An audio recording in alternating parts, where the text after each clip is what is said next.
Hello comrades, உங்களை வேற ஒரு வீடியோவில் இருந்து மீட் பண்ணுறதுல I am so happy. So நான் முன்னாடியே போன மூவி ரெக்கமெண்டேஷனில் சொன்ன மாதிரி எனக்கு தெரிஞ்சது ரெண்டே விஷயம் தான் இப்போதைக்கு ரெக்கமெண்ட் பண்ணுற அளவுக்கு. அதில் ஒன்று மூவிஸ், இன்னொன்று புக்ஸ்.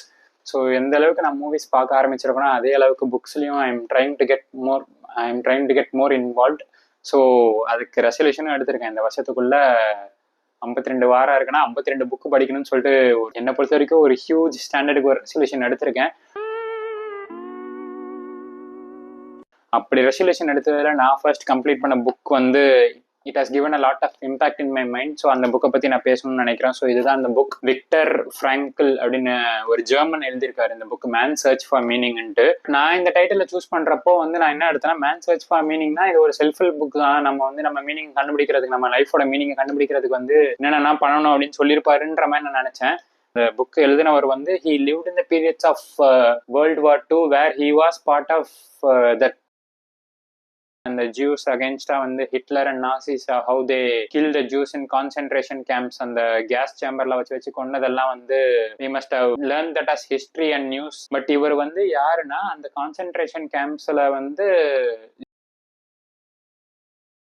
அங்க அதாவது நாசிஸ் சொன்ன வேலையெல்லாம் பார்த்துட்டு அவங்க ஆர்மிக்கெல்லாம் சேவை செய்யற மாதிரி இருந்துட்டு finally when the war got over, அதுல இருந்து மிச்சம் இருந்த அந்த கொஞ்சம் சில பேர்ல இவரும் ஒருத்தர். இதுல அவர் ஷேர் பண்ண ஏகப்பட்ட எக்ஸ்பீரியன்சஸ் எல்லாம் வந்து அந்த கான்சென்ட்ரேஷன் கேம்ப்ல இருந்தப்பவே அவர் எழுதினதுதான். ஸோ அது வந்து ரொம்ப இன்ட்ரெஸ்டிங்கா எழுதியிருந்தார். புக் ரொம்ப சின்ன புக், உங்களுக்கு சைஸை பார்த்தாலே தெரிஞ்சிருக்கும். பேஜஸ்மே ரொம்ப கம்மி. பிஃபோர் வார், டியூரிங் வார், ஆஃப்டர் வார், இந்த எல்லா ஃபேஸஸுமே பத்தி நிறைய இன்ட்ரெஸ்டிங் எக்ஸ்பெரிமெண்ட்ஸ் அண்ட் ஃபேக்ட்ஸோட நிறைய இந்த புக்கை எழுதியிருக்காரு. அதுல எனக்கு ரொம்ப பிடிச்ச ஒரு இன்ட்ரெஸ்டிங் பேசேஜ் வந்து என்னன்னா, அந்த கான்சென்ட்ரேஷன் கேம்ப்ஸ்ல அந்த எல்லாம் வந்து மாட்டிக்கிட்டு இருக்காங்களா, அவங்களுக்கு வந்து சேவை செய்யறாங்களா, அந்த இடத்துல how art find its way, how love found its way, அதை பத்திலாம் நிறைய பேசியிருக்காரு. அவ்வளோ ஒரு இக்கலான இடத்துலயும், அவ்வளோ ஒரு இந்த மாதிரி வாழ்றதுக்கே கஷ்டமான இடத்துலயும் அவங்களுக்கு ஆல்ரெடி இருந்த அந்த லவ், அவங்களுடைய லைஃப் பார்ட்னரோட நினைப்பு வந்து எப்படி அவங்கள வந்து எவ்வளவு கஷ்டமான வேலையா இருந்தாலும் அதை புஷ் பண்ணி அதுல இருந்து வெளில வர வச்சது.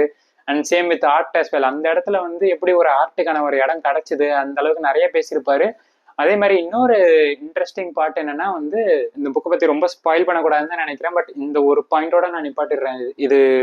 இந்த புக்கை நீங்க ஏன் படிக்கணுன்றதுக்கு இதுவுமே உங்களுக்கு ஒரு முக்கியமான ரீசனா கூட இருக்கலாம். ஸோ இன்னொரு பாயிண்ட் வந்து என்னன்னா, ஸோ ஆப்வியஸ்லி இதுல வந்து அந்த இருக்காங்க, அட் த சேம் டைம் அவங்கள கண்ட்ரோல் பண்ற மாதிரி இந்த நாசிஸ் இருக்காங்க. ஸோ அவர் எடுத்த ஒரு இன்ட்ரெஸ்டிங்கான டேக் என்னன்னா, கெட்டவங்க இருக்காங்க, அதாவது இன்னொரு கவுத்து விட்டு இன்னொரு விட்டு இன்னொரு வந்து ட்ரபிள்ல புஷ் பண்ணி அந்த மாதிரி அதுல சந்தோஷம் பார்க்குற இருக்காங்க. அட் த சேம் டைம் நாசிஸா இவங்களை கண்ட்ரோல் பண்ணவங்களையும் சில நல்லவங்க இருக்காங்க அப்படின்னு சொல்லிட்டு அந்த அந்த கம்பேரிசன், அந்த வேயை காமிச்சிருந்தா. ஸோ இங்க இருக்கிறதுனால இவங்க எல்லாருமே கெட்டவங்கன்னு கிடையாது, இங்க இருக்கிறதுனால இவங்க எல்லாருமே நல்லவங்கன்னு கிடையாது அப்படின்னு சொல்லிட்டு, இது வந்து ஒரு 1930s 40s அந்த இடத்துல இருந்து அவர் அப்சர்வ் பண்ணி சொன்னது வந்து it really hit me heart. அவரு அதை சொன்ன விதம் நான் உங்களுக்கு சொல்றது மேபி தெரியல அது எந்த அளவுக்கு நான் எஃபெக்டிவா உங்களுக்கு கன்வே பண்றேன்ட்டு. பட் அந்த புக்ல அவர் அந்த வேர்ட் பை வேர்ட் அதை எழுதுறப்போ இட் வாஸ் சோ நைஸ். சைஸை வச்சு இதோட காஸ்ட் வந்து பாத்தீங்கன்னா உங்களுக்கு வந்து கொஞ்சம் காஸ்ட்லியே தெரியும். நான் இதை வந்து லாஸ்ட் புக் ஃபேர்ல வாங்கினேன், 2025 புக் ஃபேர்ல வாங்கினேன்.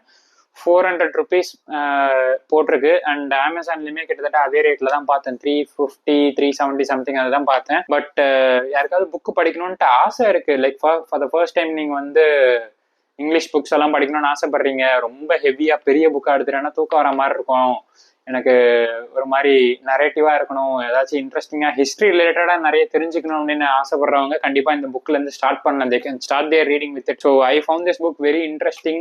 இதுதான் நான் இந்த வருஷம் அடுத்த அந்த 52 புக் ரெசல்யூஷனுக்காக படிச்ச ஃபர்ஸ்ட் புக்.